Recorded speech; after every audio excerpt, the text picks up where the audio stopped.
কারি পাতার যে হেয়ার রেমেডিসটা বানিয়েছিলাম ওটা তোমাদের সবার কেমন লেগেছে কমেন্ট সেকশনে কিন্তু জানিও। আরও একটা নতুন দিন, সকালবেলা উঠে স্নান টান করে খেয়ে কাজের উদ্দেশ্যে বেরোচ্ছিলাম, আর সারা রাত ধরে আজকে বৃষ্টি হয়েছে। রাস্তার অবস্থা দেখেই বুঝতে পারছো সবাই। আচ্ছা, তোমাদের ওখানেও কি বৃষ্টি হচ্ছে?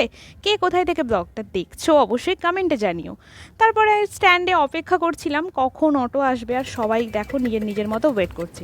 ফেরার সময় খেয়েছিলাম আজকে একটু মুড়ি মাখানো, কারণ প্রচণ্ড খিদে পেয়ে গেছিলো, আর এই কাকুটা ভীষণ ভালো মুড়ি মাখাই। বারবার মুড়ি খেতে তো আমার একদম ভালো লাগে না, তবে আজকে সারাদিন যেহেতু মুড়িটা খাওয়া হয়নি তাই মুড়ি মাখানোটাই নিলাম। আর মুড়ি হাতে করেই এখন ছুটছি, কারণ ট্রেনেরও টাইম হয়ে গেছে। আর দেখতে দেখতে এখন কিন্তু বেলাটাও বেশ বেড়েছে। কয়েকদিন আগে পর্যন্ত ট্রেনের জন্য ওয়েট করতে করতেই সন্ধে হয়ে যেত, এখন আর সেটা হচ্ছে না।